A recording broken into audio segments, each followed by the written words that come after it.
Well, welcome to the Business Spotlight panel series. My name is Tanner O'Brien. I'm the senior partner here at ActionCOACH in Central Texas. And today I'm sitting down with female business leaders here in the Austin area to discuss business, entrepreneurship, the journey into business ownership, challenges, best practices, all of the fun stuff that comes along with that, and just kind of share a sneak peek into what it's like to be a female in business today, to build business overall, and really know what it's like to operate. So thank you all for taking the time to be here.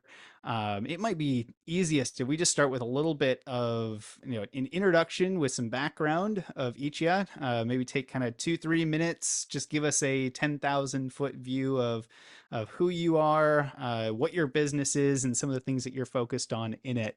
Let's see here, kind of going through my screen. Kelsey, I'd love to start with you if you could, kind of 2-3 minutes, give us a background and who you are and what your business is. Awesome. Yep. So thank you. I'm Kelsey Stevens. I'm here in Austin. I guess all of us are today. I run an organization called Ladybird Talent. That's really our whole mission is to get 1,000 women into tech and startup leadership. So we kind of work in 2 or 3 components, one of which is partnering up with early stage startups. Anywhere from seed through Series B has kind of been our sweet spot. And we help them go out and find awesome talent to grow their teams, making sure there's gender inclusion throughout that entire process. So there's some awesome representation. On the other side, we host a bunch of community events. We do local things here in Austin. We also have a big virtual event called Hire Women Week we run in the spring every year, and just lots of initiatives connecting people to grow their network and do things along that way. Prior to Ladybird, my background's really in event marketing. I love events. I love live things. I love conversations with folks like you. And so really that's translated into Ladybird, but previously it was very much focused in tech companies. The places I had the best time doing it were working on the employer branding side with startups, but also working with individuals who were looking to break into the field of technology. So happy to be here. Thanks for having me. Very cool. Excited to have you here. Excited to dive in and learn a little bit more and ask some fun questions around business. So Kelsey, thank you. Patti, welcome. If you would give us all kind of just the general background for you and what your business is, please. Sure. I'm Patti Rossman. I am a serial entrepreneur. My main business right now is Globio. It's about a 13-year-old company. In my process of owning and starting and founding several businesses, I can tell you that I'm a little bit different in that the first business that I started, I was in my 40s. The last 3 businesses that I've started, I've been in my 60s. So my inspiration is it's never too late. I have 4 businesses that I've started. 2 have been very successful. One was not successful at all, and hopefully I can talk about that a little bit so everybody can learn from it. And the 4th one is a wait and see. We're still looking for funding. So I'm glad to be here. I love to talk to women about their particular challenges and ideas. And I find that these conversations with women are very, very helpful. And I always learn a lot. Excellent. Well, welcome. Thank you. Excited to dive into all of that, especially sometimes we learn a little bit more from our failures than we do our successes. So very excited to jump in. Juliana, welcome. If you want to give us kind of a background of your business and your background as well. Yeah, hi, thanks for having me. So yeah, Juliana Weiss-Roessler. I am the founder of WR Digital Marketing. So we're a fractional marketing department. I created the company because I saw a lot of small businesses, like between 5 employees up to 100, struggling to actually get results from their marketing, largely because they're passing things off to agencies that were really more creative agencies, or they had a consultant, but then the creative agency wasn't really helping them. So achieve those things. So we're really sort of a merger of those things where we're focused on getting them results and still capable of doing the creative piece too. Very cool. Thank you so much. Glad to have you here. Jodee, give us your background and current role and all that fun stuff that comes along with your crazy journey. Yes, thank you. My background's in nonprofit. The past probably 20 years, I've been in and out of nonprofits. Right now, I have joined our ActionCOACH firm, so I'm a senior partner here at ActionCOACH Central Texas. And my love has always been nonprofits, and so as I have joined the firm, I've really been working with a lot of nonprofits, but also bringing that woman side to business owners. And we have a lot of family-owned businesses, a lot of women-owned businesses that we coach.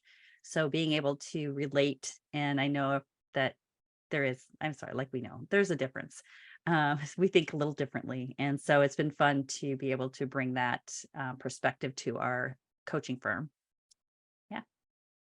Very cool. Thank you. And I appreciate you being here as, a senior partner within the firm as well. There are things that I may not be able to see. So having your perspective and in this conversation is very much appreciated. And thank you for that. So, all right, we're going to move into kind of some round robin style questions. So you'll each kind of get a different, question as we go through.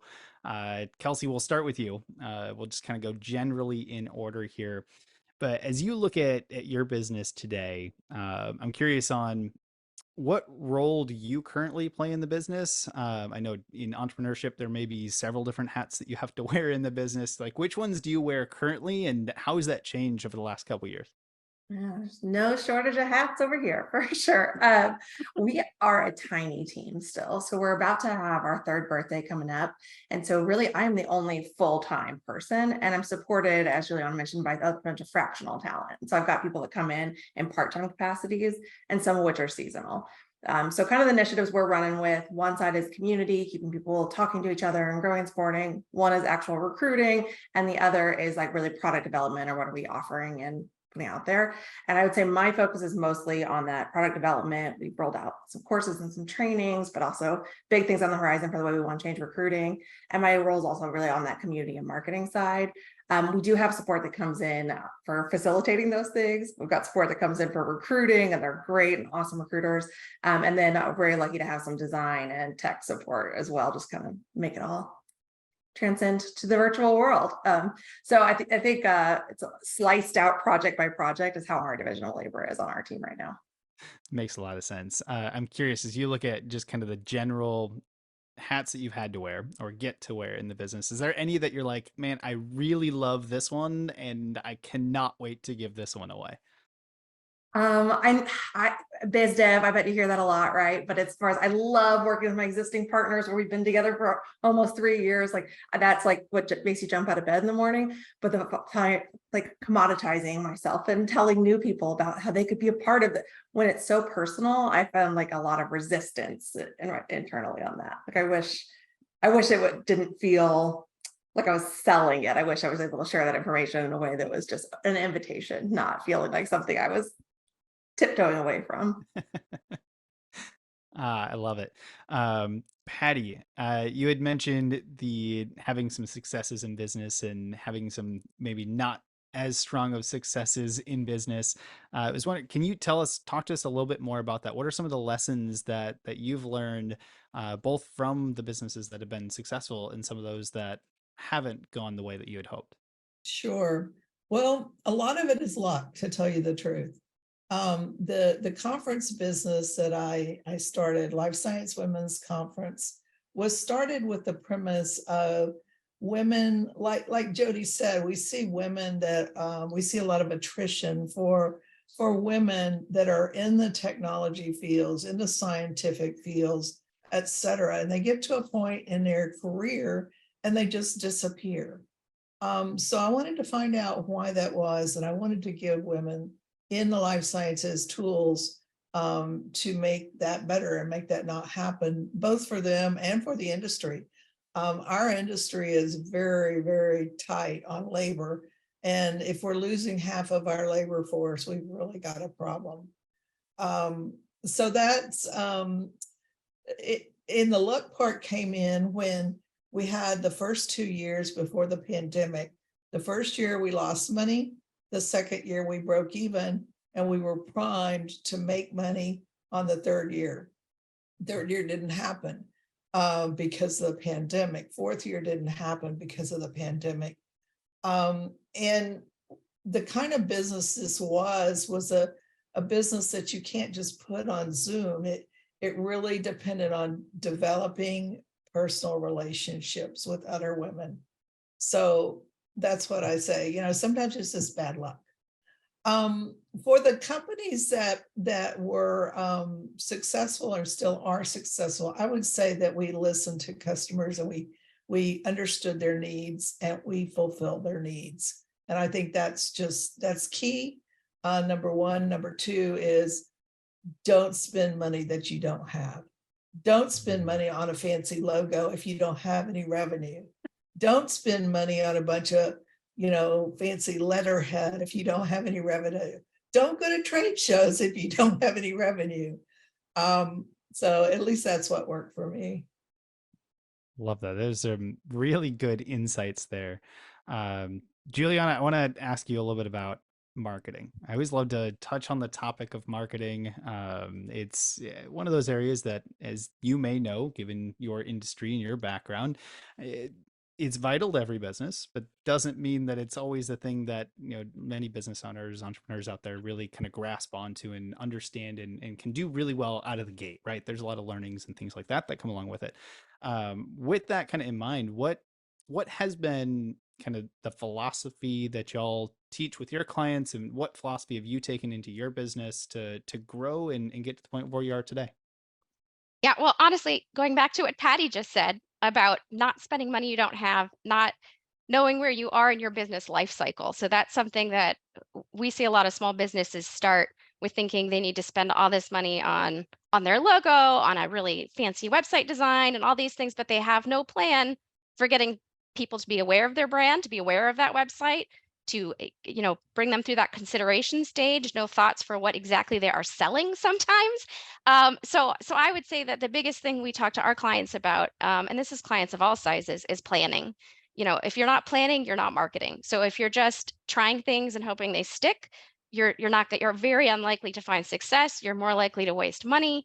There are studies that show that if you just take the time to plan, you're going to increase your chances of success by triple. So why wouldn't you want to do that for yourself? So that's definitely something that a really big part of our philosophy is that. And the other thing is that there's something that we call ping ponging, but some people call it shiny object syndrome, that I think a lot of entrepreneurs struggle with, which is sort of you try something and then you're like, well, that didn't quite work. Let's try something else. Let's try something else. Let's try something else. And then they're like, marketing doesn't work. And I'm like, that's not marketing. That's just trying a bunch of stuff. You don't actually have the thought process of, understanding first what your business is, understanding the message that you need to communicate, planning for how that message is going to get out, planning for how we're going to convert people. So those are, I'm not sure what your question is now, but those are the two main areas I think that, that I feel like people really struggle with understanding marketing. And there's this idea that it's just sort of advertising and putting out a bunch of content, but you're better off spending more time on planning than spending more time producing content. I love that. Yeah, I think I'm glad that you kind of brought in some of the things that Patti mentioned in terms of, don't spend money that you don't have, and focus on planning and strategizing, things like that. Jodee, I'd love to kind of get your take on your journey into all of the things that you've done. Fortunately, I know a little bit about your journey, but in, say, the nonprofits, in your experience going through that, what were some of the lessons that you learned where things worked or didn't work as you continue to grow as a leader within the organization, and actually growing each of these nonprofits that you worked with? Yeah, I think what works is, it goes back to your planning again, right? It's like knowing who your market is, whether it's a nonprofit or a business, and making sure that you are running it efficiently and effectively, and you're not, like you said, spending more money than you have. I think those are things, and just getting everybody on the same page. And like in a nonprofit, is getting the team, the board, and everybody in the same page. I think when it comes to team, I've learned that I'm a bull in the china cabinet, a shop, and I had to learn how to understand other people's communication styles. That was probably one of I'm a GSD, get stuff done. And so I'm always like and I think as a multitasker, as a woman, we just assumed everybody can do that. And then as I've learned and doing disc profiles and everything, figuring out that, not everybody does that. And just because they're a woman doesn't mean they know how to multitask. And so I think that piece has been really good for me and good for the organizations that I've worked with to understand and learn from that. So really understanding communication styles and understanding their communication style, but learning my own first, figuring out who I am first. And as women, being able to do that and being able to sell yourself, Kelsey. I think that's another piece. We know we are very humble, and guys can go out and just like, hey, I'm the best thing ever. And we're just like, no, I'm okay. I'm good. And so really, I don't know where it is. I don't know if it's the way we were raised. I don't know if it's the society. I'm not sure. I think it's gotten a lot better, but I definitely feel that women empowering each other like this panel is great, because you do learn a lot more, and we have struggles that men don't have. They don't get the oh, so you decided to stay home with your kids. Oh, that's too bad. And all of the things. So yeah, I hope I answered the question. I just wanted to chime in that that's a struggle I have too as a woman business owner, is acknowledging that I know what I'm talking about, and owning my own expertise. That I feel like it was a long journey to get to the point where I felt like that I could communicate that well, and I still think I suck at it. So it's definitely something I'm working on. It's funny though, because I feel like the women are often more capable than the men, because we've had to prove ourselves more. We've had to jump through more hoops, but we're definitely less comfortable owning our successes, which I think is just interesting. Yeah, and and continue to develop ourselves is, I think, the only way that we can do that. And I'm old. I'm older. I could relate, to Patti, and but to be able to say, guys, if you guys can do it at the younger age, that's what I would tell my younger self as well. So many things. Yeah. I also think it's the difference between men and women as far as the imposter syndrome. I think men have it too in spades. They just won't admit it. And I think a lot of the the talking about their own skill set is really kind of a defense mechanism. I'm not a psychologist, but I've seen this over and over and over with my own employees, because you take somebody out of industry to be a consultant to other people in the industry. Imposter syndrome is a huge problem for them. And you have to mentor and train and convince them that, yes, you know what they're talking about. More than 99.9% of the people out there, they focus on the 0.1% that they don't know instead of all the stuff that they do know. So I think both genders have it. And I think the way to get over it is to have people mirror what they see in you and all the good that they see in you. Kelsey, if I could ask you a quick question. When you look at your journey so far in entrepreneurship overall, what has been kind of the biggest lessons that you've learned along the way when it comes to just business in general? Well, this specific moment of history, I work in tech recruiting, and we are seeing so many layoffs in tech and startups right now, right? So I just think this is a very top of mind, is just like the fluidity and the flexibility of it all. The audience we serve, really, I think of that as being like the women plus professionals in our community, and their needs have shifted drastically in the last 9 months. And so I think that it's to expect to just figure it out one day. I think I've finally gotten over that pipe dream. I think now it's like just understanding it's going to be a roll with the punches, grow and pivot, and really trying to build in a way that things can be repeatable and processed and scale, rather than just trying to like pivot by putting out one fire at a time situation. So I think that's kind of the biggest and happiest learning, is like, oh, it's okay to be comfortable in these uncertain waters. Like, not expecting to ever fix that was a hurdle for me to get over. Is there anything that you kind of implemented for yourself to help overcome that barrier? Of the flexibility. We've rolled out new product lines. Honestly, we were such a service-based business originally, where it was just time exchange. Like, we were out there on the phone, finding these women, recruiting, finding these people. But then really that being able to serve in like a one-to-many capacity, we rolled out courses to help. There's a lot of people in our community that might have an awesome job, but they want to break into that director level. They want to break into that VP level where they're getting hit with so many obstacles at every step of that journey. So we've now have programming not just help people get hired and get that role at a startup team, but how do you also keep progressing? But that piece of it was really based on a response over the last year. I've seen the needs shift. So keep evolving. That's where we've been up to. Very cool. I'd love to ask just some questions around team building and leadership and things like that, kind of for all of us here on the panel. Maybe let's start with leadership. Patti, when you look at leadership for your journey, has your leadership style changed over the years, and what types of changes have you noticed, if there has been any? I think there have been a lot of changes. At first, I tried to control my environment, tried to control the business. I thought I knew the best of anyone about how to do different aspects of the business. It turns out that I'm not an expert in everything, that there are other experts that I should rely on.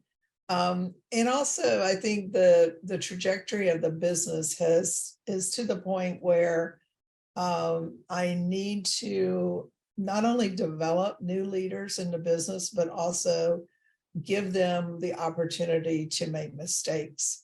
And I think that has changed my leadership a lot. I've also, as I've gotten older and more experienced, I've also learned to take lessons from other industries and apply them to my industry. And I think that's been very helpful as well. Oh, that's really cool. Do you have any examples of specific things that you've pulled from other industries to pull into your own? Well, right now, I'm teaching myself artificial intelligence, and I'm learning the tools that there are out there for that whole technology. And I'm using them in my business to increase productivity and efficiency. So it's not something that's directly developed for my business or in my business, but I'm using it. I'm taking it from, even before it's productized, I'm taking it and using the raw Chat GPT and Microsoft Bing and Google Bard. And I mean, I'm sure these AI will be embedded in everything pretty soon, but I think even before it is, you can take it and use it in special use cases, niche use cases for your business and your industry. I've also learned a lot, I think, from the automotive industry and the airplane manufacturing industry, some of those really critical manufacturing industries where quality is not only desirable, but it's the difference between life and death, just like it is in medicine. But they have a much longer history of quality in those industries, and they know how to build quality into the product. So I think I've learned a lot from those industries as well. That's really fascinating. Juliana, I want to ask you about team learning and training. I've talked to several different business owners over the last, I don't know, however many months, and the topic of continuing to develop and train team has always been important. I'm curious, as you look at the experiences that you've had and kind of where your business is going, the industry overall, what do you feel are the most important things to be training and teaching teams today? I think the soft skills, and that's something I've kind of come to learn over time, is that I think I focused too much in hiring on the hard skills, that they had the technical knowledge and didn't really understand that actually that stuff's much easy to teach someone, and that the soft skills are really the thing that's going to make or break the relationship within the company and the relationship with our clients and all of those things. And I think I overlooked with several employees how important it was to give them the guidance and some of those soft skills. because they had the hard skills to back them up. So that's something I would say, is to think about, if you're putting someone in a leadership position and you know they're capable of it, that doesn't mean they know they're capable of it, and you need to teach them how to be a leader. So that's a big part of it for me. And for me, it's also part of the hiring process, making sure that I have someone who's got, the beginnings of those soft skills before they're in the role, understanding what I need out of the role too. Hmm. I love that. Kelsey, I'd love to come back to you on this next question here. It's just a philosophy around approach to hiring and recruiting team members today.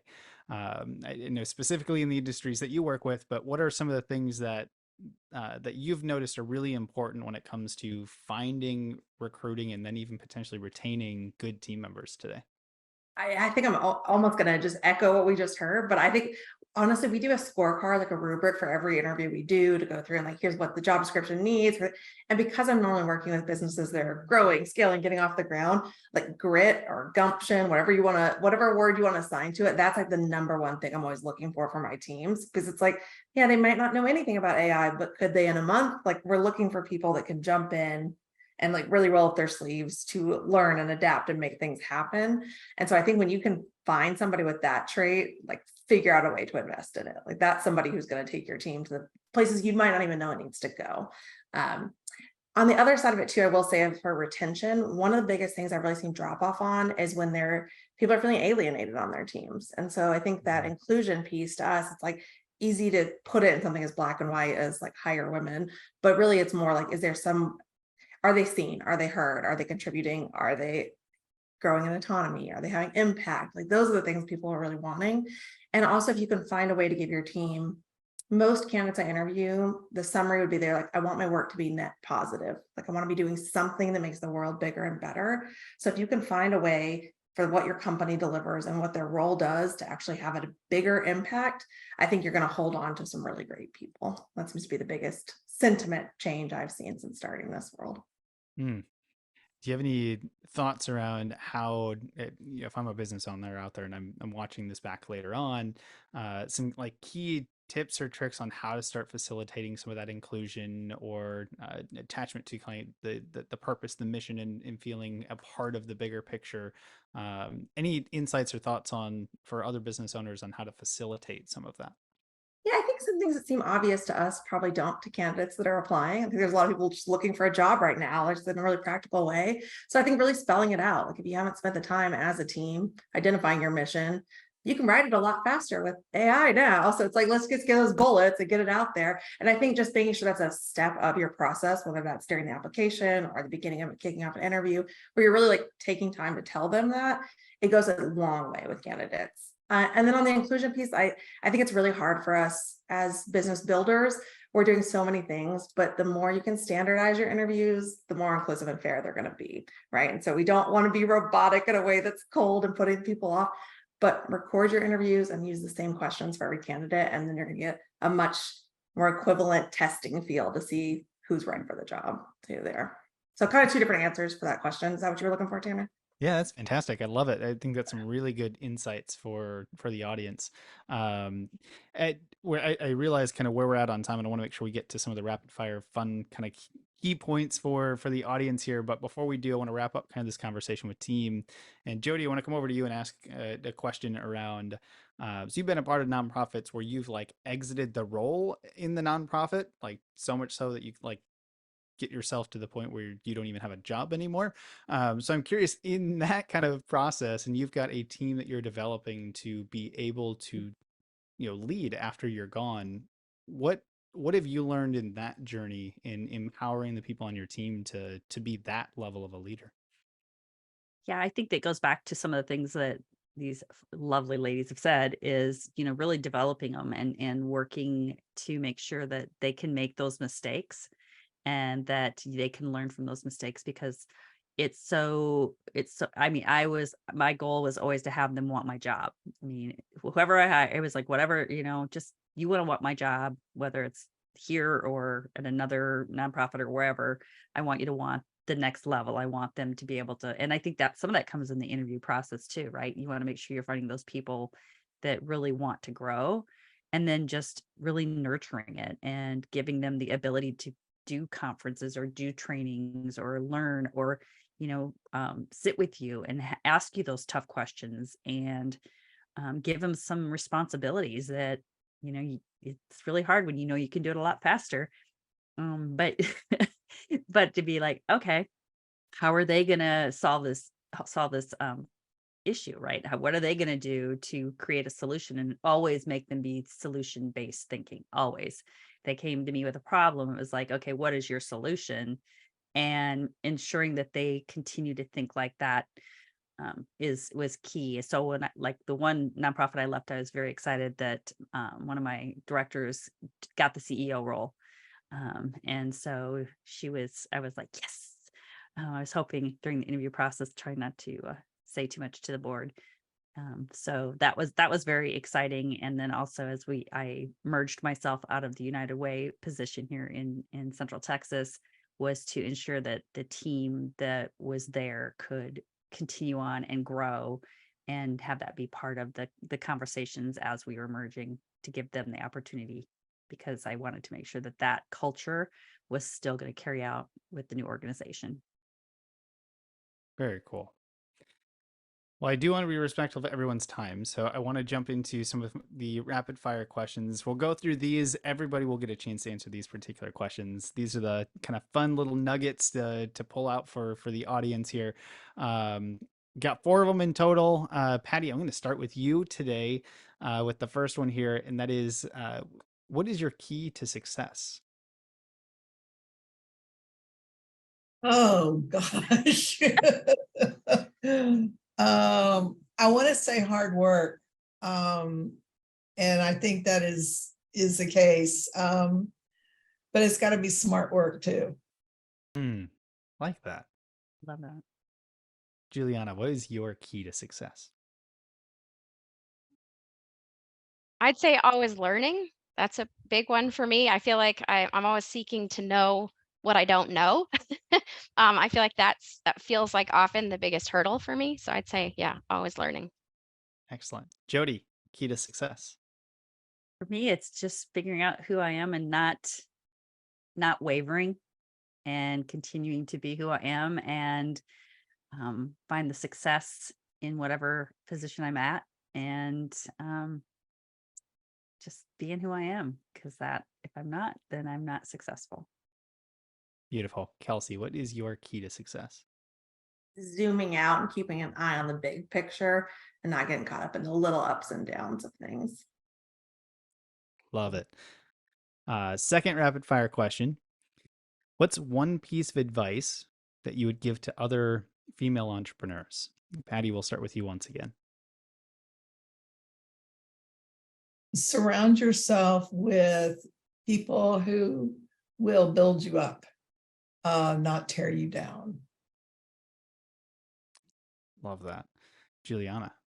And I'm going to go with that, actually. Find a support system. I recently reached out to a friend who's also a business owner, and I said, I want to have a monthly, support group, just the two of us, just so we're not sharing it just with our husbands. There's a lot of stress you go through, the ups and downs, and having someone who's going through it too, and guiding each other and supporting each other, it's important. Beautiful. Jodee. Advice for female entrepreneurs. Yeah, what's really sad is it's like we're all building on that piece, but building yourself up. But I think the other part is to be the voice of the person that's going to stop the other women or other people from tearing others down. Being able to be strong and being the voice of, hey, we're all in this, and they're voice of abundance. Kelsey, how about for you? I think right now, time-specific advice would be invest in building your team. I'm talking to talent that I could have begged to get on the phone a year ago. There is such great talent on the market right now. So if you have the funds to invest in someone, do it while you can and while they respond to you. And if you can't, then now's a great time to be building those relationships. Invest a cup of coffee, invest an hour of your time, because it's like this sort of talent we couldn't get on the phone just a few months ago. So get it while the getting's good. That's a good piece of advice. Yeah, I love it's that. like, good. Third rapid fire question here, building on kind of the thoughts on learning, things like that. And this question is, what's one book that you're either currently reading or have read most recently? Patti, we'll start off with you once again. Book you're reading now Well, or have currently or recently read. this may be a big negative, but I don't read business books anymore. I read Twitter. I have certain business people that I follow on Twitter, and they'll give maybe 10 tips or 10 points. And so I can try 2 of those. And the book would be overwhelming, but the 2 tips that I get on Twitter are perfect. And I follow some podcasts. I read some blogs, but I'm sorry, but I don't read business books. Excellent. Well, I mean, that's fantastic insights on some additional ways to look at it. Juliana, how about for you? A book that you've read recently or a book that you're currently reading? So Donald Miller, who created StoryBrand, I'm a huge fan of StoryBrand. He just came out with, I think it's called Growing Your Small Business. And so I had to purchase it. And what I really like is he's got a metaphor about a plane, that you need to build up the different areas of your plane, sort of, making sure it's balanced in a way. And that metaphor has been something that I found really helpful in terms of visualizing what I need to do next, what steps I need to take next. Very cool. Got to put that one on my list. Jodee, what's one book that you're either currently reading or have read most recently? We have so many books that we're supposed to be reading. I would say it has the Abundance Now by Lisa Nichols was probably my last one. It's about business, but it also is about women entrepreneurial and standing up for yourself. And there's abundance everywhere. So that would be and I had a workbook with it. So it's kind of cool. Excellent. I love that. Kelsey, how about for you? I think I have the opposite problem with Patti, where I read too many that they all blur together. But one I'm actually doing a reread on right now. It's called Invisible Women. I think the full title is like Invisible Women, about data biases in a world designed for men. And it was just a good perspective shift book for me. There's some really tangible examples about, for example, like a professional pianist, women are 50% more likely to have hand injuries because the keys are designed in a space that's for men's hands. And so they really go through so many different examples in the whole wide world about that. And so I think a lot of us have read a lot of the burnout, and like a lot of the same talk tracks come up in the business reading world, but this just made you think about what a granular level things are not designed for you to succeed in. And it just was a really huge perspective shift for me. So it's if you're a data nerd, it's a great way to think about that. So that's one I wish more people would read, to nerd out on. So what was that book again? It's called Invisible Women. It's got like a full title, but it's like Invisible Women, Data Bias in a World Designed for Men, I think. I hope I'm not misquoting the title. It's the most important part. Okay, cool. Just being recorded. Don't worry about it. Okay. That's true. So fascinating. We'll figure it out. I will look for all of these book titles, make sure I put them in the video description, everything below. That way anyone can go and quickly grab them. That is really fascinating. Like, I'm interested in reading that now. Both my children and my wife are all left-handed, which is, nothing is made for left-handed people apparently in this world either, and I don't get it because I'm right-handed. So fascinating. I'm interested. Anyway, we back on point. We've got one more rapid fire question for us here today. This one's kind of a fun one. If you look at your business and you could take a sprinkle of magic dust and put it on one spot in your business, and it would magically, 10x when you wake up tomorrow morning, where would you choose to put that little bit of magic dust? Patti, we'll start with you. I would put it on a client and other clients like this who are about to go out of business because they have not followed the FDA regulations for quality. And I would put it on that part of that company where we're helping them, or we're trying to help them. And that magic dust would make them listen and make them do what the experts are telling them to do rather than lose their business.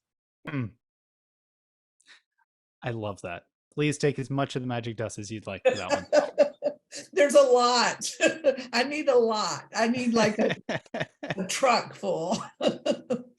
Oh, that's fantastic. Juliana, where would you choose to put it in your business? I would say impact. I realize it's actually a little bit similar to what Patti was saying in terms of, watching people make mistakes and trying to guide them through it. And, the frustration you sometimes feel when you see things that you could help them with. And that's what we're really focused on right now, is trying to reach more small businesses that maybe can't afford our services, but still need some of that learning. So yeah, impact, I think, would be the thing that I would pick. Excellent. Jodee, where would you put it in our business? Yes. Yeah, I know it's not fair. I put it into the however we can get more and more businesses. So if it's marketing our services or being able to provide more services to the business world and entrepreneurs so that they can grow and so that we can grow, because my ultimate goal is to have enough money in our business to have a foundation, and then I can do my own nonprofit stuff and give out to people that need coaching and they can't afford it. So that would be where I put the money in. And of Well, course, I'm going to just pay myself $1 bazillion and you get nothing. So oh, that's fun. kidding. Kelsey, where would you put it in your business? I don't know if the magic does works on macroeconomics, but I would like balance the supply demand Ooh. in the tech talent marketplace right now. It's like such brilliant people, but not enough opportunities. Where in the past it was such brilliant companies with not enough talent. If I could just sprinkle dust and make that find a balance, I don't know what my role would be in it, but I'd be very happy to see all that good work come to life. Give your little wand. Ping. Excellent. Absolutely love that.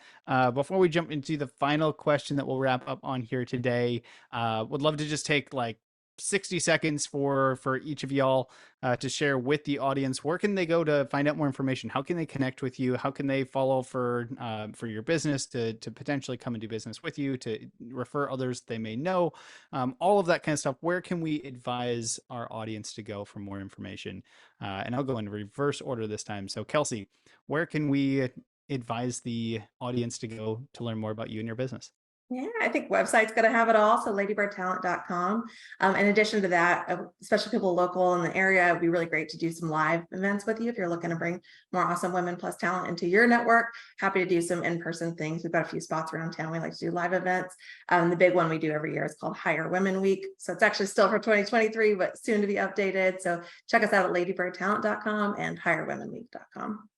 Excellent. Juliana, where So can yeah, we advise them to go? same thing, wrdigitalmarketing.com. We've got a little quiz on there that you can take that'll kind of take you through like what stage you are in terms of your marketing.